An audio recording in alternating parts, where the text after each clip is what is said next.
అందరికీ నమస్తే అండి. మంత్రి నారా లోకేష్ గారికి, దేశ ప్రధాని నరేంద్ర మోదీ గారికి ఒక మంచి గురి కుదిరినట్టుంది. ఇద్దరికి మధ్య మంచి బాండింగ్ ఏర్పడినట్టుంది. అంటే నిజానికి ఇదంతా చెప్పుకోవాలంటే మనం గతం కూడా చెప్పుకోవాలి. గత 5 ఏళ్ళు లోకేష్ గారికే కాదు, ఈవెన్ చంద్రబాబు గారికి కూడా నరేంద్ర మోదీ గారి అపాయింట్మెంట్ దొరకలా. మీకు గుర్తుందే ఉంది ఆ విషయం.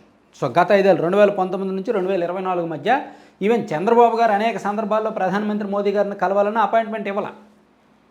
అలాగే హోంమంత్రి గారు కూడా, కేంద్ర హోంమంత్రి అమిత్ షా గారు కూడా ఇవ్వాలి. చివరికి చంద్రబాబు గారు అరెస్ట్ అయిన తర్వాత నారా లోకేష్ గారు ఢిల్లీలోనే ఒక వారం 10 రోజుల పాటు ఉండి ప్రయత్నం చేస్తే అప్పుడు అమిత్ షా గారు ఒక రోజు నైట్ అపాయింట్మెంట్ ఇచ్చారు లోకేష్ గారికి. అంత సిచ్యుయేషన్ నుంచి ఇప్పుడు నారా లోకేష్ గారికి ఢిల్లీ పిలిపించుకొని ఒక గంటన్నర పాటు ఒక ఫ్యామిలీతో, లోకేష్ గారి ఫ్యామిలీతో నరేంద్ర మోదీ గారు స్పెండ్ చేసి, ఆ తర్వాత కూడా మొన్న వైజాగ్ వచ్చినప్పుడు కూడా యోగా ఆంధ్ర ఈవెంట్లో లోకేష్ గారిని ప్రత్యేకంగా అప్రిషియేట్ చేసి అతను భుజం మీద చేతులు వేసి లోకేష్ గారు వల్లనే సక్సెస్ అయింది అని చెప్పి 4 మాటలు మాట్లాడి 4 పొగడ్తలు పొగిడి మోదీ గారు ఢిల్లీ వెళ్ళారంటే మామూలు విషయం కాదు.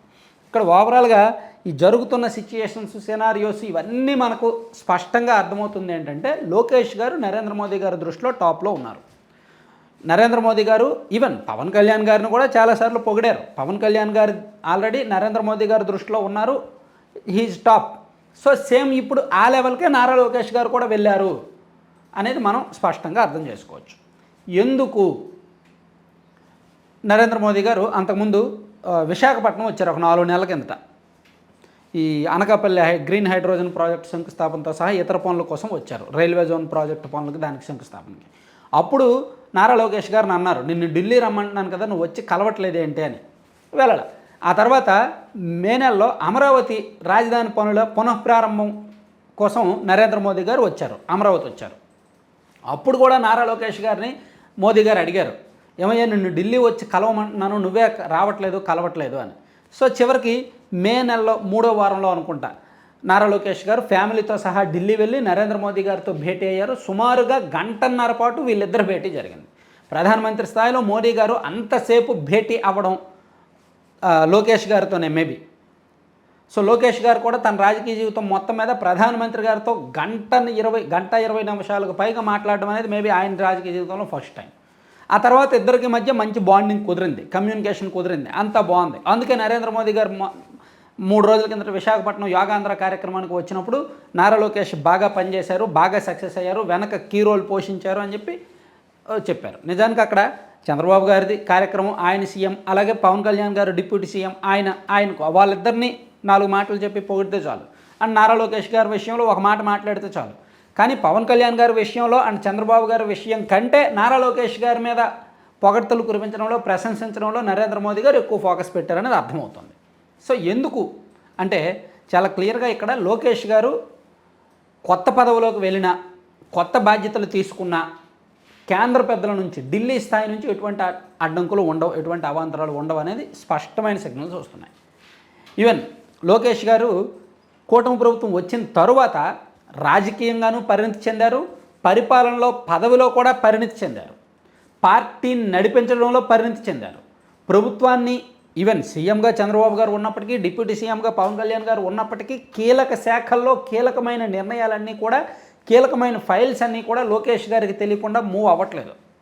ఆయన దృష్టికి వచ్చిన తర్వాతనే ఏమైనా మూవ్ చేయడం అవన్నీ జరుగుతున్నాయి. అంటే పరిపాలనలో ఆల్మోస్ట్ 70 to 80% తాళం చెవులు లోకేష్ గారి దగ్గరే ఉన్నాయి అనడంలో ఎటువంటి సందేహం లేదు, ఎటువంటి అతిశయోక్తి కాదు. సో ఇంత కీలకమైన పొజిషన్లో ఉన్నారు. మేబీ ఎప్పుడు ఇలాగే ఉండరు, నెక్స్ట్ ఇయర్ డిప్యూటీ సీఎం అవ్వచ్చేమో, ఛాన్స్ ఉంది.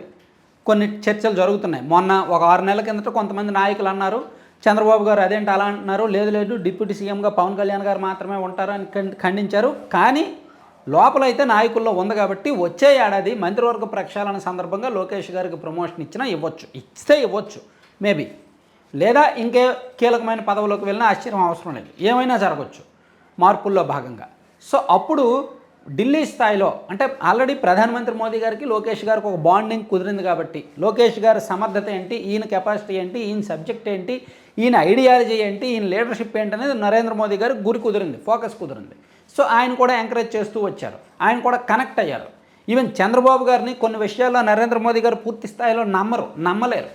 ఎందుకంటే వాళ్ళిద్దరికీ 2000 నుంచి పరిచయాలు ఉన్నాయి. 2002లో నరేంద్ర మోదీ గారు గుజరాత్ సీఎంగా ఉన్నప్పుడు, ఆంధ్రప్రదేశ్ సీఎంగా చంద్రబాబు గారు ఉన్నప్పుడు వ్యతిరేకించారు. ఒకనొక సందర్భంలో చంద్రబాబు గారు ఎన్డీఏలో ఉంటూనే నరేంద్ర మోదీ గారిని వ్యతిరేకించారు గోద్రా ట్రైన్ ఎక్స్ప్రెస్ సమయంలో. అది అందరికీ గుర్తుండే ఉంటుంది. సో ఆ తర్వాత కూడా 2014లో పొత్తు పెట్టుకున్నప్పటికీ 14 నుంచి 19 వరకు ఆంధ్రప్రదేశ్కి ఏమీ కేంద్రం ఇవ్వకపోవడంతో చంద్రబాబు గారు నరేంద్ర మోదీ గారిని వ్యతిరేకించారు 2019 ఎన్నికల సమయంలో. అంటే చంద్రబాబు గారు చాలా స్పీడ్ డెసిషన్స్ తీసుకుంటారు, వ్యతిరేకిస్తే అలాగే వ్యతిరేకిస్తారు, ఆయనతో శత్రుత్వం అలాగే ఉంటుంది, ప్రేమ అంటే పొత్తు అలాగే ఉంటుందని నరేంద్ర మోదీ గారికి తెలుసు. డెసిషన్ స్ట్రాంగ్గా ఉంటుంది అని. ప్లస్ కానీ లోకేష్ గారు అయితే కొంచెం స్ట్రైట్గా ఉంటుంది, ఏం చెప్పాలన్నా నేరుగా చెప్తాడు. ప్లస్ లీడర్షిప్ మీద క్యాడర్లో పట్టు పెంచుకున్నాడు, పార్టీ మీద పట్టు పెంచుకున్నాడు. ఇవన్నీ కూడా కొంత కలిసి వస్తుంది అనమాట. ఇప్పుడు కేంద్ర పెద్దలు కూడా అంత ప్రయారిటీ ఇస్తున్నారంటే, అంతసేపు భేటీ అవుతున్నారంటే వాళ్ళకేమి నివేదికలు లేకుండా, వాళ్ళకేమి ఇన్పుట్స్ లేకుండా ఉండదు. వాళ్ళకు ఒక నివేదిక ఉంటుంది, ఇంటెలిజెన్స్ రిపోర్ట్లు ఉంటాయి, లోకేష్ గారి సమర్థత మీద ఉంటుంది కాబట్టి వాళ్ళు అంతంత టైం ఇస్తారు, అంతగా ప్రశంసిస్తారు. లేకపోతే నరేంద్ర మోదీ గారికి ఏం పని? చంద్రబాబు గారిని పొగిడి, పవన్ కళ్యాణ్ గారిని పొగిడి వెళ్ళిపోవచ్చు కదా. లోకేష్ గారిని ప్రత్యేకంగా ఎందుకు అంతసేపు ప్రస్తావిస్తారు? సో వాళ్ళకు కొన్ని పాజిటివ్ రిపోర్ట్స్ ఉన్నాయి. దాన్ని బేస్ చేసుకుని వాళ్ళకి వీళ్ళకి ఒక డీలింగ్ ఉంది, ఒక అండర్స్టాండింగ్ ఉంది, ఫ్యూచర్ ప్లానింగ్స్ కొన్ని ఉన్నాయి. దానికి తగ్గట్టే పావులు కదులుతున్నాయి అని అనుకోవచ్చు. Thank you.